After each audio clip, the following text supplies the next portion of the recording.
F1's governing body, the FIA, is likely to add a set of repeater lights halfway down the grid from Bahrain onwards to ensure all 20 drivers can see them over the wider and taller 2019 spec rear wings.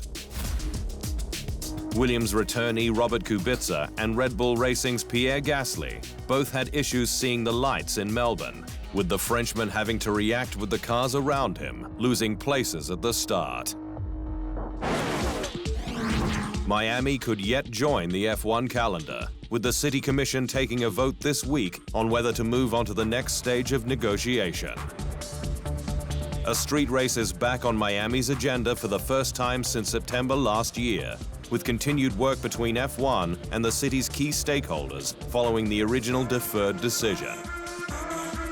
It's understood the main stumbling block to be cleared was in making the nature of the negotiations private, the Miami City Code requiring a degree of transparency. While over in Hanoi, the organizers of the inaugural Vietnam Grand Prix have broken ground, commencing construction of the 5.57-kilometer track ahead of the April 2020 event.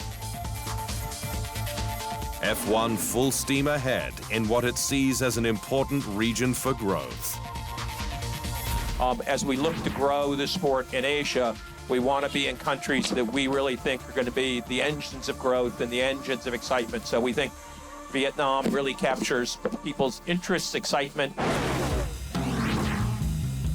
Mercedes chief strategist James Vowles has explained Lewis Hamilton's lack of pace in the Australian Grand Prix was due to floor damage ahead of the left rear tire sustained from riding curbs. Hamilton finished the 2019 curtain raiser 20.8 seconds behind teammate and winner Valtteri Bottas, holding off Red Bull Racing's Max Verstappen all the way to the flag for the team's 45th 1-2 result in F1. But Vowles says the Brits' race was compromised by a broken tire seal area, aerodynamically important for downforce and car balance. That floor damage wouldn't have helped. It would have caused the rear to be more unstable than it normally would be, and he did a fantastic job bringing that car to the end of the race. Hamilton also had to conserve his medium tires, which he switched to on lap 15, 8 earlier than Bottas, and for good reason. Lewis already had a very long stint on that medium tyre after covering off the threat from Vettel's undercut. So he was already having to manage those tyres quite significantly, hindering his progress through the race, and really had to look after that. Mick Schumacher says that any comparisons to his 7-time F1 world champion father Michael Schumacher provide positivity, not pressure, as he seeks to join the pinnacle of motorsport. The 19-year-old a paragon of calm, despite an almost impossible mission ahead in living up to his legendary father's achievements. Being compared to my father was never a problem for me, as it's pretty simple. For me, being compared to the best driver in F1 history is the goal you want to achieve, and to have that as my idol and my father is something very special, and I feel honored to be compared to him because I can just learn and try to improve. Schumacher, now backed by the Ferrari Driver Academy, will kick off his maiden Formula 2 campaign this weekend in Bahrain, racing for Prema, the team with which he won the European F3 title in 2018. My goal for this year is, I think, even more so this year, to learn as much as possible. Gather all those informations around me, work with as many people as I can to be able to learn from everyone and use those informations for my good.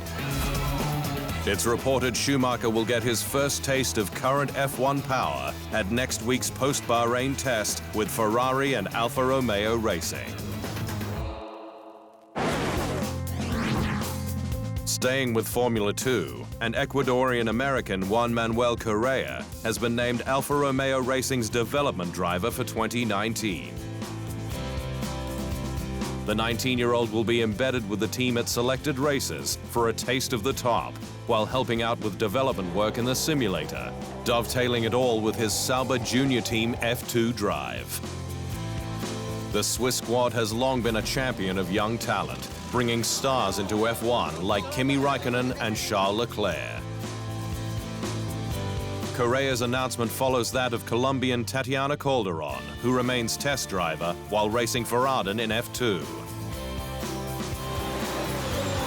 The 26-year-old got a taste of F1 power twice last year, her first in Mexico at a promotional event at the Autodromo Hermanos Rodriguez, making her the first female to drive a hybrid-era Grand Prix car.